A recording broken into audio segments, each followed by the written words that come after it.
तो गाइस मैं हूं अंकित और आप दिख रहे हैं रेसलिंग फैंस नेटवर्क। शुरू करते हैं भाई अपनी बातों को हम लोग सबसे पहले ट्रैविस स्कॉट से। रैपर ट्रैविस स्कॉट से डब्ल्यूडब्ल्यूई के पास है भाई मेजर प्लान्स ट्रैविस स्कॉट के लिए।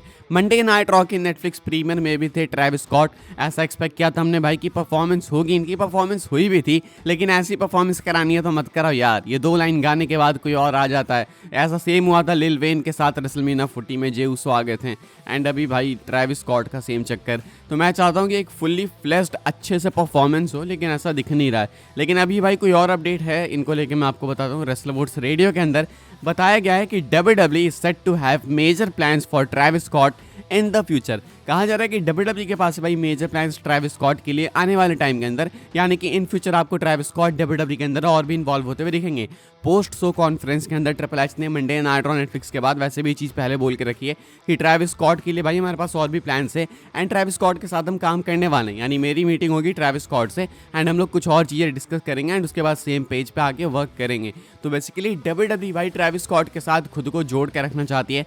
अगर सेम ट्रैविस स्कॉट सोचते हैं तो बहुत अच्छी बात है भाई, दोनों पार्टीज के लिए, दोनों के लिए प्रॉफिटेबल है। WWE पैसे देने में पीछे अब तो बिल्कुल नहीं है भाई। एंड ट्रैविस स्कॉट अपने कंटेंट से या फिर अपने फेम से भाई किसी भी तरीके से WWE को प्रॉफिट कराने में पीछे नहीं है। ट्रैविस स्कॉट की फ़ैन फॉलोइंग बहुत ज़्यादा है, तो जब भी भाई वो आते हैं डेफिनेटली प्रॉफिट करा के जाते हैं। तो ऐसे में भाई ट्रैविस स्कॉट एंड WWE साथ में मिलकर आगे भी काम करने वाली है। अब मैं एक्सपेक्ट करूंगा भाई कि नेक्स्ट जो अनाउंसमेंट होने वाली है वो यही होने वाली है कि रेसलमेनिया का official theme song Travis Scott का है एंड वो फीन है। अगर फीन नहीं भी है तो कोई और होगा, लेकिन मुझे लगता है ट्रैविस स्कॉट का ही होने वाला है इस बार, बिकॉज ट्रिपल एच ने बोला कि कुछ दिनों के अंदर हम लोग कुछ बहुत मैसिव अनाउंस करेंगे ट्रैविस स्कॉट के साथ में। तो आप बस उस चीज़ के लिए स्टे ट्यून रहो। तो मुझे लगता है भाई कि वही WWE रेसलमेनिया 41 का थीम सॉन्ग जो होगा ऑफिशियली अनाउंस करेगी WWE की ट्रैविस स्कॉट का होने वाला है।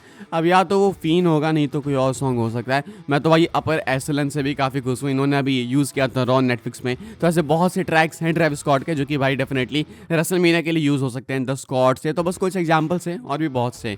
तो ये कुछ अपडेट है भाई ट्रैविस स्कॉट को लेके। आगे बढ़ते हैं गाइस, बात करते हैं अगली स्टोरी के बारे में। तो भाई रॉक का मंडे नाइट रॉ में अपीयर होना है, जिस तरीके से उन्होंने एक्ट किया था उस तरीके से एक्ट करना काफ़ी सारे लोगों के लिए एक अलर्ट बन के आया था भाई कि क्या रॉक रोमन स्टिल नहीं होने वाला है एंड क्या रॉक कोडी भी अब नहीं होगा, क्या रॉक रेसल ही नहीं करेंगे। इसके बाद अपडेट्स भी निकल के सामने आई भाई कि शायद रॉक रेसल नहीं करेंगे अगर वो रेसलमेनिया में अपीयर होते भी हैं तो। अब ऐसे में मैं आपको बता दूं भाई कि WWE शायद अपनी साइड से टीज कर रही है रॉक एंड रोमन का मैच।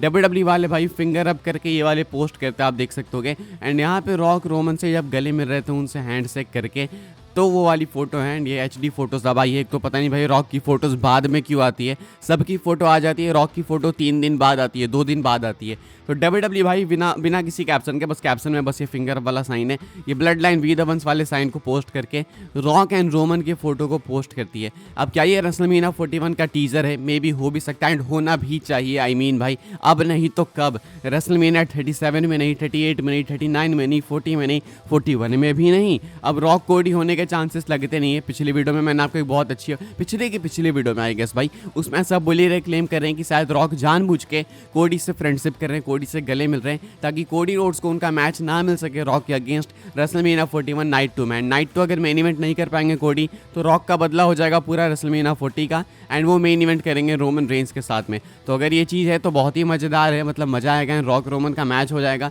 अब देखते हैं भाई आगे क्या होता है। फिलहाल WWE इस पोस्ट को करके शायद से आपके दिमाग में डालना चाहती है कि this still is a thing, ये है, इसको भूलो मत आप। तो शायद हो सकता है भाई कि रॉक रोमन आपको देखने को मिले रेसलमेनिया 41 में। होप्स तो स्टिल है, बस आपको फिंगर्स क्रॉस करके रखने, बस मैं इतना ही बोलूंगा। आगे बढ़ते हैं गाइस, बात करते हैं हम लोग अपनी अगली स्टोरी के बारे में जो कि सेथ फ्रीकिन रॉलिंस को लेकर। तो भाई सेथ रॉलिंस ने बिल्कुल बरी कर दिया है CM पंक को। अभी क्रिस वैन वेलेट के शो में आए थे भाई सेथ रॉलिंस एंड CM पंक के बारे में क्या बोलते हैं मैं आपको बता दूं। बहुत लंबी स्टेटमेंट है, मैं आपको हिंदी में बताता हूँ। कहते हैं सेथ रॉलिंस की वो CM पंक 2014 में गया था ना, सही में ना, तो 2014 में जब वो गया था ना तो हम लोग हसल कर रहे थे, हम लोग स्ट्रगल कर रहे थे अपने स्पॉट के लिए। WWE कंपनी के अंदर हम लोग अपना नेम बनाना चाहते थे, मैं हूँ या फिर बाकी मेरे जैसे जितने भी टैलेंट्स थे वो स्टैब्लिश होना चाहते थे। हम लोग ग्राइंड कर रहे थे, लेकिन वो क्या चाहता था, वो चाहता था कि जैसे वो लीव हुआ है कंपनी छोड़ के, उसके पीछे सारे के सारे रेसलर्स लीव हो जाएं।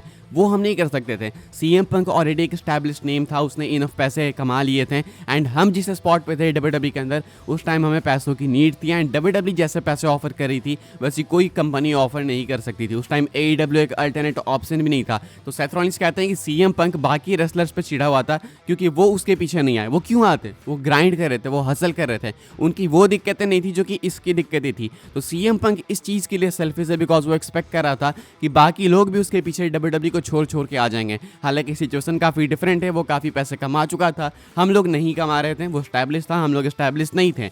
सेथ रॉलिंस कहते हैं कि इसी कारण से बाद में वो WWE लीव करने के बाद अलग अलग इंटरव्यूज़ में WWE को बरी करता रहा एंड बाकी रेसलर्स जो कि WWE के अंदर वर्क करते रहे उनको चाटू बोलते रहा। तो ये चीज़ है जो कि CM पंक को हेट करने को मजबूर करती है सेथ रॉलिंस को, ऐसा कुछ सेथ रॉलिंस ने क्लेम किया है।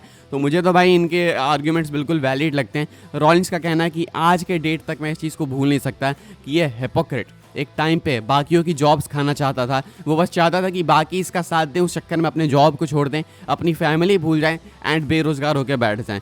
तो ये आर्ग्यूमेंट बिल्कुल सही है। एंड अभी मैंने आपको अपडेट बताई थी 2 दिन पहले कि भाई कहना है ऐसा बुली रेखा कि एक्चुअली में रियल लाइफ हीट अभी भी है सेथ रॉलिंस एंड CM पंक के बीच में। एंड वो इस इंटरव्यू के बाद, इस स्टेटमेंट के बाद बिल्कुल साफ पता चल चुका है। इनकी फीड आगे कंटिन्यू होनी चाहिए भाई, बिकॉज ये पर्सनल हो सकती है यहाँ से। एंड हिपोक्रेट वाली बात तो भाई देखो अनडाउटली प्रूफ तो करते हैं CM punk and Seth Rollins जो भी कहते हैं हिपोक्रेट उसमें 100% भाई हमारे सामने प्रूफ्स हैं। आगे बढ़ते हैं भाई, बात करते हैं अगली स्टोरी के बारे में जो कि सेथ रॉलिंस को ही लेके। अब सेथ रॉलिंस की भाई हमने बात की है तो बात करते हैं कि सेथ रॉलिंस किसको पसंद करते हैं। पसंद एज इन फ्रेंड्स की मैं बात कर रहा हूँ, हेट तो करते हैं भाई CM पंक को, चलो समझ आ गया, मतलब दुनिया जानती है। लेकिन पसंद किसको किसको करते हैं भाई सेथ रॉलिंस, जरा वो भी जान लेते हैं। तो सेम इंटरव्यू के अंदर भाई क्रिस वैन विलेट के साथ बात करते हुए सेथ रॉलिंस कहते हैं कि भाई वो करते हैं पसंद केविन ओवंस को, सैमी ज़ेन को, जॉन मॉक्सली को, क्लाउडियो कोस्टेंगोली या जो भी है, सिजारो को, रोमन रेंस को एंड कोडी रोड्स को। बेसिकली कहते हैं कि भाई ये वो बेस्ट फ्रेंड्स हैं मेरे जो कि मुझे रेसलिंग के जरिए मिले। Sami Zayn, Kevin Owens, Jon Moxley, Cesaro, Roman Reigns, Cody roads.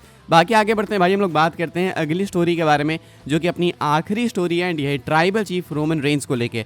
Roman Reigns भाई एक्चुअली में एंटर कर सकते हैं रॉयल रंबल मैच साल 2025 का, यानी इस साल का।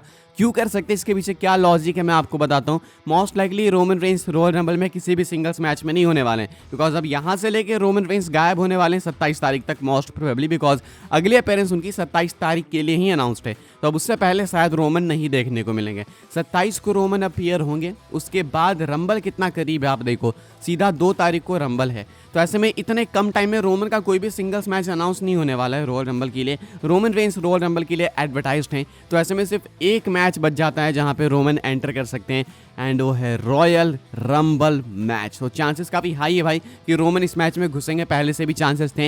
एंड अभी भाई देख के लगता है रोमन के शेड्यूल को कि वो एक्चुअली में रंबल मैच में होने वाले हैं। I mean it is a good thing भाई, काफ़ी टाइम हो गया रोमन रेंस रंबल मैच में नहीं गए, फाइनल 4 या फाइनल 5 में नहीं गए। तो इस साल कुछ डिफरेंट हो जाएगा, चैंपियन नहीं है रोमन, तो मे भी एक अटेम्प्ट हो सकता है। जीतेंगे तो नहीं लगता नहीं है, बिकॉज ऑलरेडी भाई काफ़ी स्ट्रॉन्ग कंटेंडर्स हैं, जॉन सीना है, CM पंक है, रैंडी ऑर्टन है, सेथ रॉलिंस है, तो रोमन के चांसेस लगते नहीं है। एंड वैसे भी अगर रॉक रोमन कराना है तो रोमन को जीतने का कोई मतलब नहीं है भाई, लेकिन हाँ मैच के अंदर होंगे तो मजा तो आएगा। फिलहाल भाई इस वाली वीडियो के लिए बस ये सारी अपडेट्स थी। आई होप्स आपको इन्फॉर्मेशन मिली हो तो वीडियो को लाइक करें, शेयर करें, सब्सक्राइब करें चैनल को, ताकि आने वाले टाइम के अंदर आपको और भी WWE की न्यूज़ अपडेट्स जानने को मिलते रहे। फॉलो कर सकते हैं आप लोग मुझे इंस्टाग्राम एंड ट्विटर पर, लिंक आपको मिल जाएगी डिस्क्रिप्शन में। ज्वाइन कर सकते हैं व्हाट्सएप चैनल को, उसके भी लिंक डिस्क्रिप्शन में। मिलूंगा मैं आपसे अगले वीडियो में, तब तक के लिए goodbye, thanks for watching.